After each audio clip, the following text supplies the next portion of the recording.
আসসালামু আলাইকুম। ইটিন বাংলার সংবাদে সবাইকে স্বাগত জানাচ্ছি। আমি ওয়াহিবা রাইয়া। শুরুতেই বিআরবি কেবল সংবাদ শিরোনাম।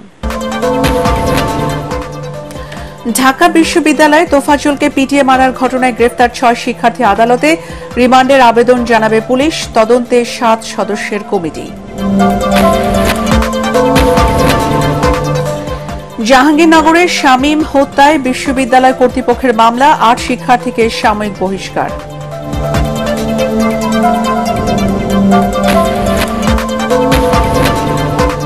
কারাগারে সাবেক পরিকল্পনা মন্ত্রী এম.এ. মান্নান, অতিরিক্ত ডিআইজি মশিউর আটক।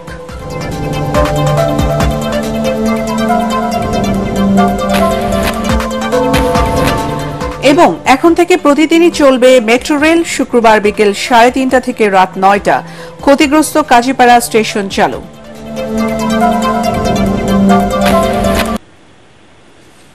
শুনছিলেন বিআরবি কেবল সংবাদ শিরোনাম, এখন বিস্তারিত। ঢাকা বিশ্ববিদ্যালয়ে ফজলুল হক হলের তোফাজ্জল হোসেনের নিহতের ঘটনায় গ্রেফতারকৃত 6 শিক্ষার্থীকে ঢাকার সিএমএম আদালতে নেওয়া হয়েছে।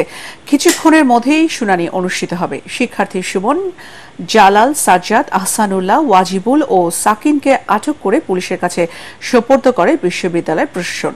শাহবাগ থানার মামলায় তাদের গ্রেফতার দেখানো হয়েছে। প্রক্টর সাইফুদ্দিন আহমেদ জানিয়েছেন, এদের মধ্যে জালাল হল শাখা ছাত্রলীগের সাবেক বিজ্ঞান ও প্রযুক্তি বিষয়ক সম্পাদক। ঘটনার সুষ্ঠু তদন্তের জন্য এরই মধ্যে 7 সদস্যের একটি তদন্ত কমিটি গঠন করেছে ঢাকা বিশ্ববিদ্যালয়।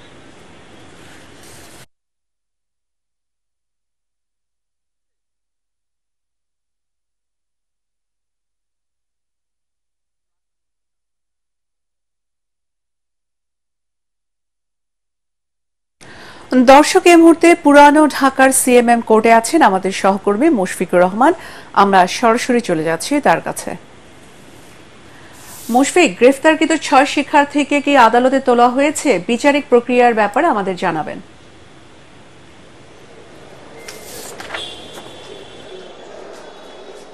ওয়াহিবা, এই মুহূর্তে আমি সিএমএম আদালতের একেবারে নিচে অবস্থান করছি। আমরা এখানে যতটা দেখেছি যে এখানে দুপুর নাগাদই কিন্তু গ্রেফতারকৃত যে 6 জন তাদেরকে এখানে নিয়ে আসা হয়েছে। আপনি জানেন যে তোফাজ্জল হত্যাকাণ্ড যেটা ঘটেছে ঢাকা বিশ্ববিদ্যালয়ে, সেখানে আসলে 6 জনকে আটক করা হয় এবং সেই 6 জনকেই কিন্তু দুপুর নাগাদ এই আদালত পাড়ায় নিয়ে আসা হয় এবং তাদেরকে এখন আদালতে তোলা হয়েছে। তো বিচারিক যে কার্যক্রম সেটা এখনো পর্যন্ত শুরু হয়নি বলে আমরা জেনেছি, যে অল্প কিছুক্ষণের মধ্যেই কিন্তু শুনানি শুরু হবে বলে আমরা জানতে পেরেছি। আজকে শুক্রবার থাকার পরেও কিন্তু আদালতে এই পাড়াটায় কিন্তু বেশ লোক সমাগম রয়েছে, কারণ যেহেতু বর্তমান সময়ে বেশ আলোচিত একটি হত্যাকাণ্ড এটি, এবং সেটার আসলে কি রায় হয় সেটা জানার জন্যই কিন্তু অনেকে উৎসুক হয়ে আছেন। আমরা যতটুকু জানতে পেরেছি যে যেহেতু শাহবাগ থানায় এই ব্যাপারে মামলা হয়েছে, শাহবাগ থানার যে তদন্ত কর্মকর্তা রয়েছেন তার পক্ষ থেকে আমরা যতটুকু জানতে পেরেছি বা তার বরাতে, যে 7 দিনের একটা রিমান্ড চাওয়া হতে পারে। যদি 164 ধারায় যদি স্বীকারোক্তিমূলক জবানবন্দি দেয়, তাহলে আসলে রিমান্ড মঞ্জুর করা হবে কিনা সেটা নিয়ে কিন্তু এখনো পর্যন্ত ধোঁয়াশা রয়েছে। তবে বিচারিক কার্যক্রম শেষ করার পর বা শুনানি শেষের পরে আইনজীবীরা যখন নিচে নেমে আসবেন, যখন মিডিয়ার সাথে কথা বলবেন, তখনই আসলে ব্যাপারটা পরিষ্কার হবে বলে আমরা ধারণা করছি, এবং তারা তখন বলবেন যে রিমান্ড আসলে মঞ্জুর হয়েছে নাকি হয়নি। এবং যারা আছেন অনেকেই আমরা দেখেছি, সাধারণ জনতা যারা আছেন তারা কিন্তু দাবি জানিয়েছেন যে এই হত্যাকাণ্ডের সাথে আরও যারা জড়িত আছেন তাদেরকে দ্রুত গ্রেফতার করে আইনের আওতায় যাতে নিয়ে আসা হয়। ওয়াহিবা, এই ছিল এখনকার মতো আমার কাছে সর্বশেষ। মুশফিক, আপনাকে ধন্যবাদ।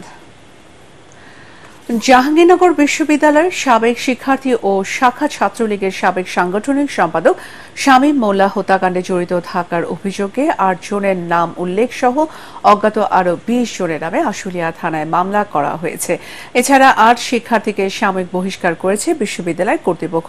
বৃহস্পতিবার রাতে বিশ্ববিদ্যালয়ের ভারপ্রাপ্ত registrar doctor A B M. Azizur Rahman স্বাক্ষরিত এক আদেশে এ তথ্য জানানো হয়। কর্তৃপক্ষের পক্ষ থেকে প্রধান নিরাপত্তা কর্মকর্তা সুদীপ্ত শাহীন বাদী হয়ে আশুলিয়া থানায় এই মামলা করেন।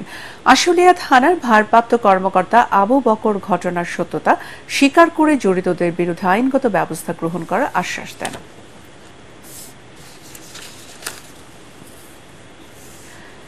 জাহাঙ্গীরনগর বিশ্ববিদ্যালয়ে সংঘটিত হত্যাকাণ্ড নিয়ে জাতীয়তাবাদী ছাত্রদলকে জড়িয়ে মিথ্যাচার ও অপপ্রচার চলছে উল্লেখ করে এর প্রতিবাদ জানিয়েছে কেন্দ্রীয় ছাত্রদল। সংগঠনের পক্ষ থেকে জানানো হয়েছে, জাহাঙ্গীরনগর বিশ্ববিদ্যালয়ে ছাত্রদলের কোনো কমিটি নেই। বৃহস্পতিবার রাতে কেন্দ্রীয় ছাত্রদলের দফতর সম্পাদক মোহাম্মদ জাহাঙ্গীর আলম স্বাক্ষরিত এক প্রেস বিজ্ঞপ্তিতে একথা জানানো হয়। ফ্যাসিস্টদের পতনের পর কেউ কেউ নতুনভাবে ছাত্রদলের কর্মসূচিতে উপস্থিত হলেও তাদেরকে ছাত্র দলের কর্মী বানিয়ে দেওয়ার সুযোগ আর নেই। প্রকৃতপক্ষে ছাত্র দল বা অন্য কোনো অঙ্গ সংগঠনের বর্তমান পদধারী একজন নেতা কর্মীও সেখানে উপস্থিত ছিল না বলে ওই বিজ্ঞপ্তিতে দাবি করা হয়। বিজ্ঞপ্তিতে ছাত্র দলের কেন্দ্রীয় সভাপতি রাকিবুল ইসলাম রাকিব ও সাধারণ সম্পাদক নাসির উদ্দিন নাসির এই হত্যাকাণ্ডের নিন্দা ও প্রতিবাদ জানিয়ে অবিলম্বে সব খুনিকে গ্রেফতারের দাবি জানান।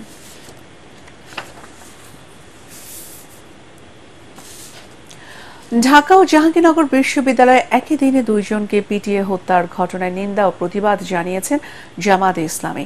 দলটির সেক্রেটারি জেনারেল ও সাবেক এমপি অধ্যাপক মিয়া গোলাম পরওয়ার এক বিবৃতিতে বলেন, সম্প্রতি আইন নিজের হাতে তুলে নেওয়ার প্রবণতা লক্ষ্য করা যাচ্ছে। এ ধরনের ঘটনা দেশের শান্তি শৃঙ্খলা ও স্থিতিশীলতার জন্য মারাত্মক হুমকি ও অশনির সংকেত।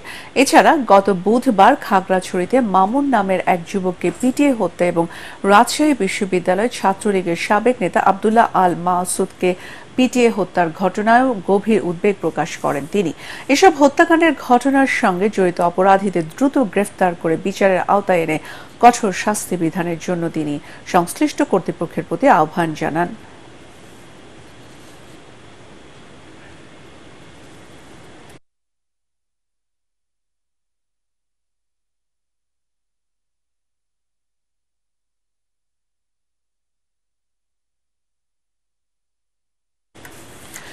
সাবেক পরিকল্পনা মন্ত্রী এম এ মান্নানকে জেল হাজতে পাঠানো হয়েছে।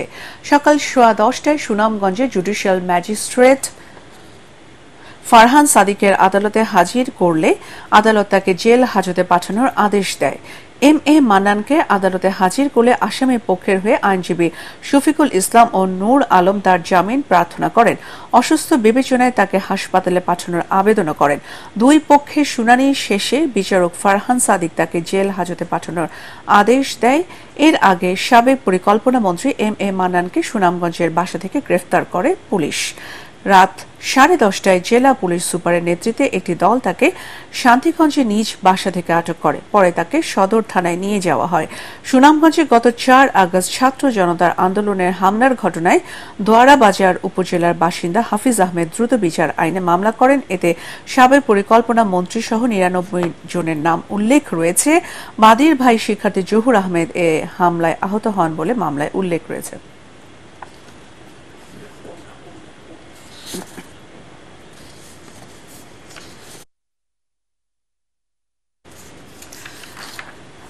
ডিবির আলোচিত পুলিশ কর্মকর্তা ও চট্টগ্রাম রেঞ্জের অতিরিক্ত ডিআইজি মশিউর রহমানকে গ্রেফতার করা হয়েছে।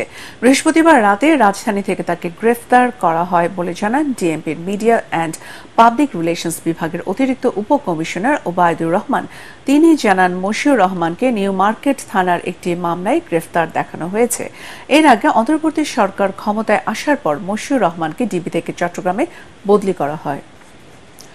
প্রতিবেশী দেশের আগ্রাসন, হুমকি, যে কোনো ষড়যন্ত্র ঐক্যবদ্ধভাবে মোকাবেলা করে বাংলাদেশ এগিয়ে যাবে বলে জানিয়েছেন বিএনপির স্থায়ী কমিটির সদস্য ডাক্তার এজেড.এম জাহিদ হোসেন। নয়াপল্টনে কেন্দ্রীয় কার্যালয়ে সংবাদ সম্মেলনে তিনি বলেন, ভারত পূর্ব ঘোষণা ছাড়া আকস্মিক বাঁধ খুলে দিয়ে বাংলাদেশের 14টি জেলায় ভয়াবহ বন্যার অবনতি ঘটিয়ে মানুষের জানমালের যে ক্ষতি করেছে তা ক্ষমার অযোগ্য। এই সময় নেতারা জানান, বন্যার্তদের সহায়তায় বিএনপির ত্রাস সহায়তা সেলে এ পর্যন্ত 20 কোটি টাকার বেশি নগদ অর্থ এবং ত্রাণ সামগ্রী গ্রহণ ও বিতরণ করা হয়েছে। বন্যা পরবর্তী পুনর্বাসন কার্যক্রমেও বিএনপি নেতাকর্মীরা ক্ষতিগ্রস্তদের পাশে রয়েছে বলেও সংবাদ সম্মেলনে জানানো হয়।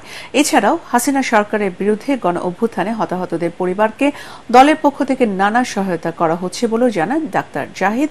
বিএনপির সিনিয়র যুগ্ম মহাসচিব রুহুল কবির রিজভী এ সময় উপস্থিত ছিলেন। গণতন্ত্র এবং মানবাধিকার এবং মানুষের অধিকার আদায়ের প্রতি যে একনিষ্ঠ আজকে বাংলার মানুষ, দেশনেতা জনাব তারেক রহমান সহ সকল রাজনৈতিক দল আজকে ঐক্যবদ্ধ ওনার আহ্বানে সাড়া দিয়ে। কাজেই কোনো ষড়যন্ত্র সার্থক হবে না। ছোট্ট বন্যা দিয়ে কষ্ট দিয়েছেন, কিন্তু মনে রাখবেন এই কষ্ট কোনো সময় হয়তো আপনারা মনে আনন্দ পেতে পারেন, কিন্তু কোনো অবস্থাতেই মানুষের প্রতি মানুষের যে ভালোবাসা এটি কিন্তু পাবেন না। দুর্গাপূজার সার্বিক নিরাপত্তায় মন্দিরগুলোতে সার্বক্ষণিক আইন শৃঙ্খলা রক্ষাকারী বাহিনী মোতায়েনের দাবি জানিয়েছে বাংলাদেশ জাতীয় হিন্দু মহাজোট। জাতীয় প্রেস ক্লাবে বাংলাদেশ জাতীয় হিন্দু মহাজোট আয়োজিত সংবাদ সম্মেলনে সংগঠনের সভাপতি ডক্টর প্রভাষ চন্দ্র রায় এ দাবি জানান। সেই সাথে পূজায় 3 দিনের সরকারি ছুটি দেওয়ার কথাও বলেন তিনি। এই সময় স্থায়ী ও অস্থায়ী প্রতিটি মন্দির এবং মণ্ডপে সরকারি খরচে ক্লোজ সার্কিট ক্যামেরা বসিয়ে নজরদারির দাবিও জানান তিনি। এ সময় শিক্ষা প্রতিষ্ঠান থেকে হিন্দু শিক্ষক শিক্ষিকাদের জোর করে পদত্যাগের ঘটনার তীব্র নিন্দা জানান মহাজোটের নেতারা। হিন্দু ধর্মাবলম্বীদের উপর নির্যাতন বন্ধে অন্তর্বর্তী সরকারকে জরুরি ভিত্তিতে কঠোর পদক্ষেপ নেওয়ার আহ্বান জানান ডক্টর প্রভাষ চন্দ্র রায়। ধর্ম যার যার, দেশটা সবার। আপনি আপনার মসজিদে প্রার্থনা করবেন, আমি আমার মন্দিরে প্রার্থনা করব, এই বাধা কেন? দুর্গাপূজায় সরকারি ছুটি 3 দিন, অষ্টমী, নবমী ও দশমী ঘোষণা করতে হবে। প্রত্যেকটি স্থায়ী ও অস্থায়ী পূজা মন্দিরে সরকারি খরচে সিসিটিভির ব্যবস্থা সহ পূজার 10 দিন আগে থেকে পূজা চলাকালীন সময় পর্যন্ত কোনো প্রতিষ্ঠানের ছাত্র নয়, সরকারি নিরাপত্তা বাহিনী দিয়ে সার্বিক নিরাপত্তা ব্যবস্থা জোরদার করতে হবে। সংখ্যালঘু সুরক্ষা আইন ও সংখ্যালঘু কমিশন গঠন করতে হবে এবং প্রত্যেকটি স্থায়ী ও অস্থায়ী মন্দিরে দুর্গাপূজা সেনা মোতায়েন করতে হবে। আজ থেকে প্রতিদিনই চলবে মেট্রো রেল। মেরামত শেষে আজ থেকে চালু হচ্ছে কাজীপাড়া স্টেশনও। আজ বিকাল 3টায় শুক্রবার মেট্রো রেলের উদ্বোধন করা হবে। এরপর থেকে প্রতি শুক্রবার বিকেল 3:30 থেকে রাত 9টা পর্যন্ত চলাচল করবে। ফলে সপ্তাহের 7 দিনই বিরতিহীনভাবে চলবে মেট্রো রেল।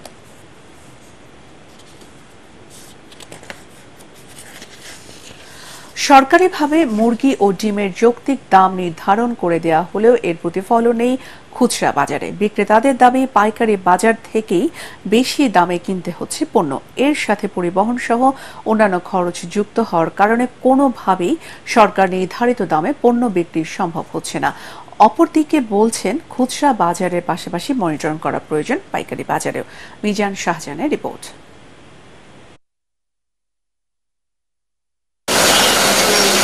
গত রোববার ডিম, ব্রয়লার ও সোনালী মুরগির যৌক্তিক দাম নির্ধারণ করে দেয় কৃষি বিপণন অধিদপ্তর। প্রতি ডজন ডিমের খুচরা মূল্য সর্বোচ্চ 143 টাকা ঠিক করে দেওয়া হলেও বাজারে তা বিক্রি হচ্ছে 160 টাকায়। আমরা আলি বেশি 52 টাকা আলি, তো 52 আলি বেশি আমরা ঠুঙ্গার পয়সা পলিথিনের পয়সা আমরা আমাদের ইনকাম না, তো মেন জায়গা যদি না কমা আমরা তো কিছু করার নাই। একই অবস্থা মুরগির বাজারেও। ব্রয়লার 180 ও সোনালী মুরগি 270 টাকা সরকার নির্ধারণ করে দিলেও বিক্রি হচ্ছে 20 থেকে 30 টাকা বেশিতে। শ্রোতা দেখে তো সবসময় মনে করেন আমরা বিক্রি করার লাগে। দেখা গেছে একটা মুরগি যদি আপনার 20 টাকা কেজিতে লাভ করি, দেখা গেছে এটার মধ্যে আমাদের ক্যারিং খরচ আছে 10 টাকা যায়, এর মধ্যে 10 টাকা আমরা লাভ না করলে আমরা চলুম কেন? লেখার কথা 270 টাকা, কিন্তু ওরা লেখে রাখছে 300 টাকা। কিন্তু আমি যেহেতু 3 কেজি নিলাম, 3 কেজির একটু গড়ে একটু কম নিছে। চাটে লেখলে তো ওই রেটে বেচতে পারি না, আমরা কোনো কাস্টমারদের বিক্রি করতে পারি না। সবজির বাজারেও স্বস্তি নেই। কাঁচা মরিচের কেজি 250 টাকা। আমরা শাকসবজির বাজারও সেম, কাঁচা সবজির বাজারও সেম।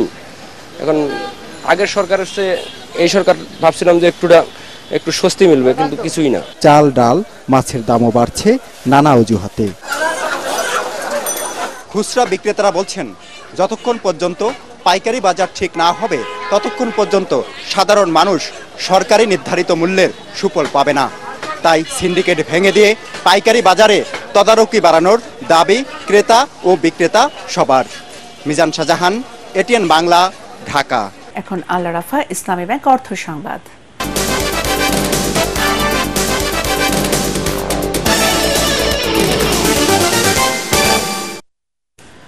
হুমকির মুখে পড়েছে ঝালকাঠির চুন শিল্প। চুন তৈরির উপাদান শামুক, ঝিনুকের সংকট ও কাঁচামালের দাম বেড়ে যাওয়ায় জীবিকার তাগিদে অন্য পেশায় ঝুঁকছেন এই শিল্পের সাথে জড়িতরা। এদিকে এই শিল্প টিকিয়ে রাখতে সহযোগিতার আশ্বাস দিয়েছে বেসিক। ঝালকাঠি প্রতিনিধি HM নাসির উদ্দিনের পাঠানো তথ্য ও ছবিতে জানাচ্ছেন ফারহিন ইসলাম টুম্পা। উপমহাদেশের যে কোনো আনন্দ উদযাপনে প্রধান অনুষঙ্গ পান। বিয়ে শাদী কিংবা বাঙালির উৎসব আপ্যায়নে পান সুপারির কদর এখনো, কিন্তু পানের অপরিহার্য অনুষঙ্গ চুন তৈরি করে যুগ যুগ ধরে যারা জীবন ধারণ করছেন তাদের জীবিকা এখন হুমকিতে। পেশা বদলে ফেলতে বাধ্য হচ্ছেন অনেকে। খালবিল থেকে ঝিনুক কুড়িয়ে নানা পদ্ধতিতে এই চুন তৈরি করেন যুগী বা চুনারুরা। তবে নানা প্রতিবন্ধকতায় এই পেশা আজ হুমকিতে। কারিগররা বলছেন জলবায়ু পরিবর্তন ও কৃষি জমিতে কীটনাশক ব্যবহারে শামুক ঝিনুক কমে গেছে, বেড়েছে কাঁচামালের দাম। পুরানো আমার বাপদাদা সৌদি করিয়েছি, মানে এই ব্যবসা একদমই বন্ধ হয়ে যাওয়ার পথে। শামুক মজে যায়, এখন পাওয়া যায় না, কষ্ট আমরা ইয়ে করছি। এই শামুক ঝিনুক আমরা আগে যেরকম পাইতাম এখন আর পাই না, সেই কারণে এই আমাদের ব্যবসা বাণিজ্য বন্ধ হওয়ার কায়দা হয়ে গেছে। সরকারি সাহায্য আমরা তো পাই না, যদি এটা হয় তাহলে আমাদের এটা পেশা আরো বাড়ানো হবে। ব্যবসা কমে গেছে, তারপর বাজারে ভালো দাম পাওয়া যায় না। যদিও এই শিল্প টিকিয়ে রাখতে সার্বিক সহযোগিতার কথা জানিয়েছে বিসিক। এই শিল্পের সাথে যারা জড়িত তাদেরকে কারিগরি এবং আর্থিক সহায়তার জন্য বিসিক সবসময় প্রস্তুত। ওনাদের যদি প্রয়োজন হয় বিসিক সর্বাত্মক সহায়তা করবে। সরকারি সহযোগিতা পেলে প্রাচীন ও ঐতিহ্যবাহী এই পেশা বিলুপ্তির হাত থেকে রক্ষা পাবে, এমনটাই মনে করছেন সংশ্লিষ্টরা। Bureau report, ATN Bangla. এখন পার্টেক্স খেলার খবর।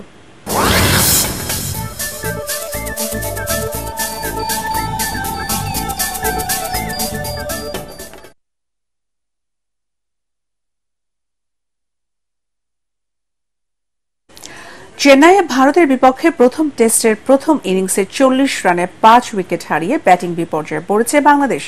ভারতীয় বোলারদের সামনে খেই হারিয়ে ফেলে টাইগাররা। একে একে আউট হন সাদমান, জাকির, মুমিনুল, শান্ত ও মুশফিকুর রহিম। ষষ্ঠ উইকেটে 51 রান যোগ করে প্রাথমিক বিপদ সামাল দেওয়ার চেষ্টা করেন লিটন দাস ও সাকিব আল হাসান, কিন্তু ব্যক্তিগত 31-এ সাকিবের বিদায়ে সেই প্রতিরোধও ভেঙে যায়। এর আগে ভারতকে 376 রানে অল আউট করে ব্যাটিংয়ে নামে বাংলাদেশ। 5 উইকেট নেন হাসান মাহমুদ। শেষ করার আগে বিআরবি কেবল সংবাদ শিরোনাম আরো একবার। ঢাকা বিশ্ববিদ্যালয় তোফাজ্জলকে পিটিয়ে মারার ঘটনায় গ্রেফতার 6 শিক্ষার্থী আদালতে, রিমান্ডের আবেদন জানাবে পুলিশ, তদন্তে 7 সদস্যের কমিটি। জাহাঙ্গীরনগরে শামীম হত্যায় বিশ্ববিদ্যালয় কর্তৃপক্ষের মামলা, 8 শিক্ষার্থীকে সাময়িক বহিষ্কার।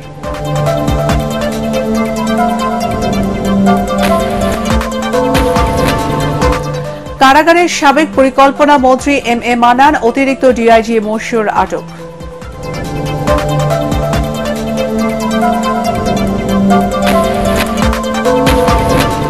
এবং এখন থেকে প্রতিদিনই চলবে মেট্রো রেল। শুক্রবার বিকেল 3:30 থেকে রাত 9টা। ক্ষতিগ্রস্ত কাজীপাড়া স্টেশন চালু।